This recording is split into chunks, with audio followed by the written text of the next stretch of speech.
Siapa yang bisa percaya gadis yang kulitnya putih dan wajahnya begitu cantik? Adalah si kupu-kupu malam.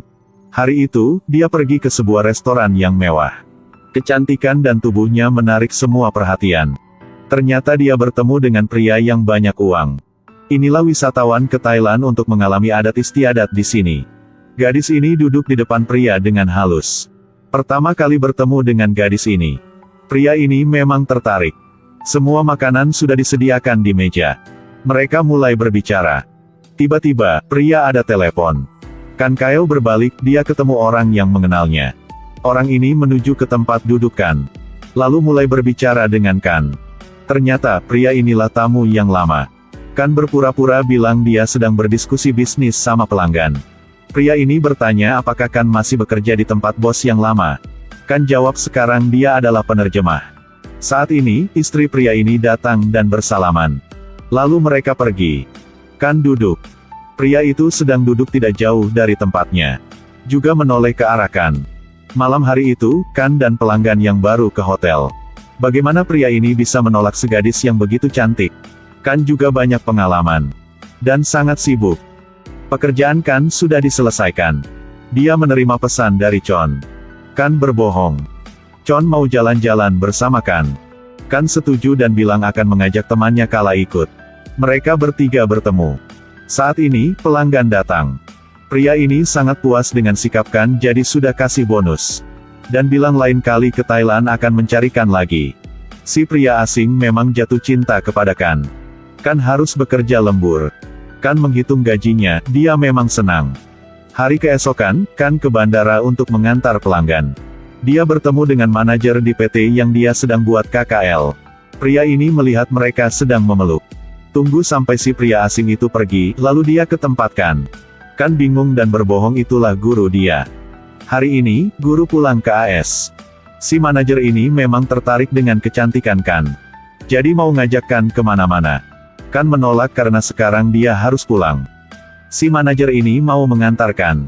Dengan begitu, tujuan Kan sudah didapatkan. Mereka pergi ke depan mobil si manajer. Ternyata, dia adalah putra di keluarga kaya. Kan melihat mobil di depan dia. Memang ikan emas. Kan naik mobil pria ini pulang. Sampai di depan sebuah apartemen. Kan menolak permintaan untuk diantar dia ke kamar dari pria ini. Dan Kan juga tidak lupa bilang kata-kata yang halus. Mereka add friend untuk bisa hubungi. Kan melihat pria ini sudah pergi. Lalu dia menyeret koper ke tempat yang beda. Sekarang, dia memang pulang ke rumah. Kecantikan dan tubuhnya membuat semua orang melihat. Sampai toko kelontong di jalan. Hadapi dengan kemarahan dari bibinya. Kan kasih bibi uang. Lalu si bibi ini langsung berubah sikapnya. Benar si rakus uang. Di kamarnya ada banyak surat dari rentenir. Ingat kembali pertemuan dengan Chon. Kan mulai memilih pakaian dan mandi.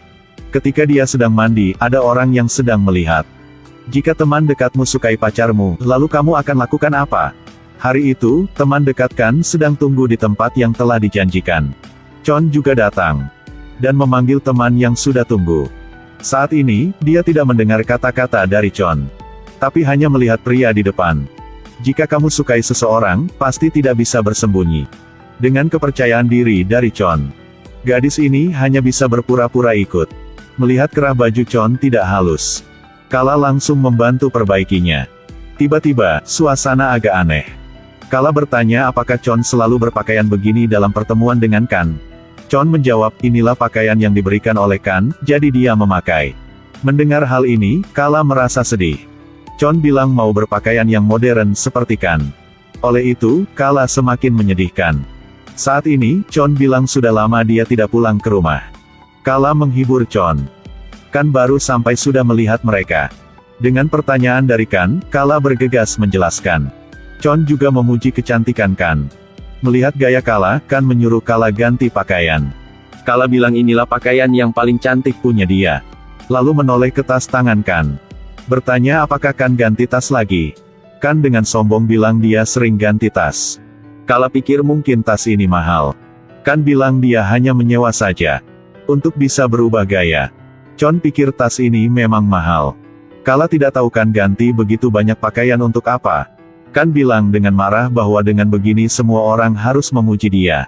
Dan tidak ada yang menghina karena dia miskin. Kala melawan, sikap lebih baik daripada kelihatan. Lalu mereka makan bersama dengan tidak senang. Di restoran, Kala mau mencuci tangan. Tapi Kala didorong jatuh oleh seanak yang nakal. Lalu Kala menabrak wanita di depan, menyebabkan semua anggur tertuangkan ke badannya. Lalu wanita ini langsung mengkritik Kala. Kan melihat suara yang keras jadi datang. Dia membantu Kala. Tapi wanita ini memang sombong. Jadi Kan tidak menghormati dia lagi. Saat ini, manajer restoran datang. Kan bersalaman dengan manajer.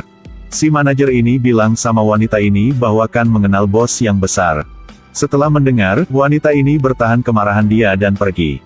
Setelah kembali ke meja makan, Chon penasaran karena perilaku Kan. Jadi Kan hanya bisa berbohong saja. Setelah makan, Chon mau pergi bersama Kan. Tapi Kan menyuruh dia dan teman dekat pulang dulu. Karena sekarang Kan harus pergi untuk menerima gaji.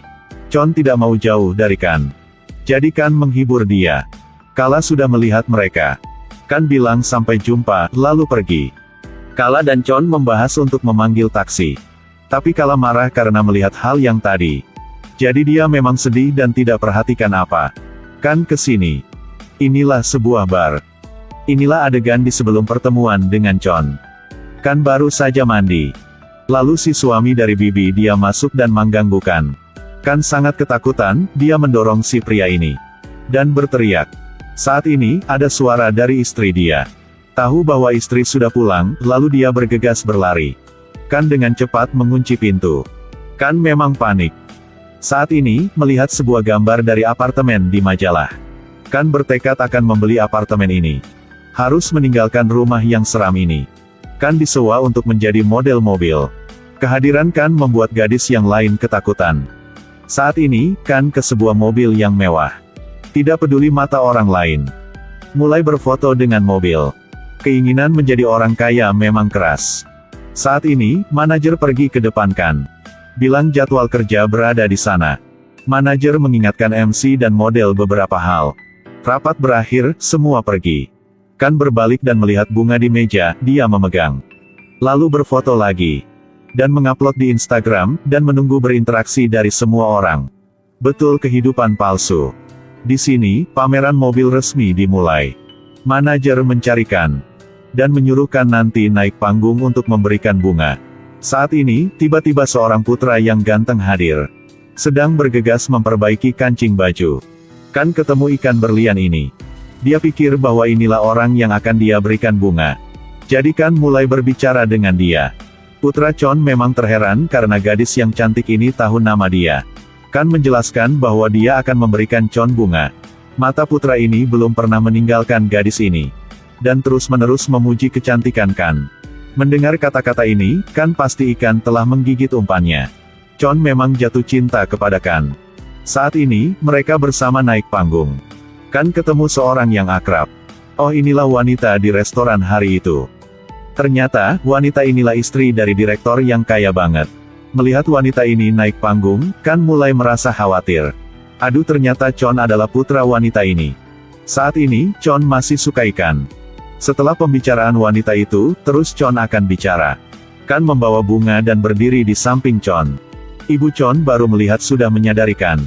Putra Chon menerima bunga sambil menyentuh tangan Kan. Mereka saling menyentuh tangan tapi Ibu Chon tidak bilang apa. Acara masih dilanjutkan. Kan masih khawatir, dia sering menoleh ke arah Ibu Chon.